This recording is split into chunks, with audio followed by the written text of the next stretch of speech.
कोटि कोटि नमस्कार। यहाँ आए सभी भाई बहनों को मेरा नमस्कार।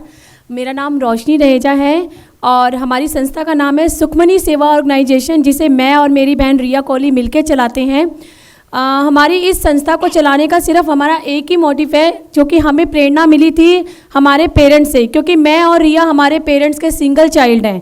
तो सिंगल चाइल्ड होने की वजह से जब मेरे पिताजी का देहांत हुआ, तो जब देहांत होने के बाद सबने कहा कि इनको मुखाग्नि कौन देगा, इनका कोई बेटा नहीं है।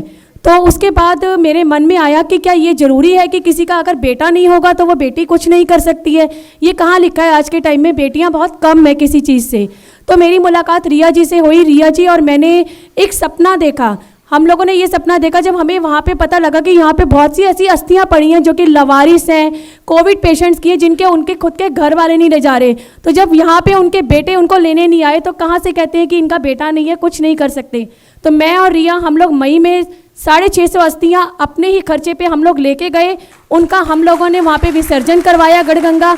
उसके बाद से फिर हम लोग दिसंबर में 1250 अस्थियाँ फिर अपनी टीम के साथ लेके गए, जिसमें सहयोग दिया हमारे हस्बैंड्स ने, हमारी टीम ने, क्योंकि उनके बिना हम कुछ नहीं कर सकते थे। क्योंकि हमारे हस्बैंड्स ने फ्री ऑक्सीजन बांटी लाइनों में लग के।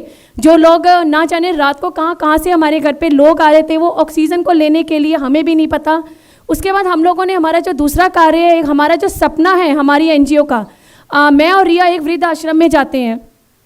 उस वृद्ध आश्रम में हम सारे त्यौहार उनके साथ मनाते हैं, यहाँ तक कि हमारे बच्चों के जन्मदिन लोग पार्टियां करते हैं, लेकिन हम उनके साथ मनाते हैं। उन्हीं के साथ हमारे बच्चे जाके केक काटते हैं, उन्हीं के साथ हमारे बच्चे उनको खाना पीना सब कुछ वहाँ पे देते हैं, उनका आशीर्वाद लेते हैं, क्योंकि वहाँ से हमें वो अमूल्य चीज़ मिलती है जो कि है आशीर्वाद।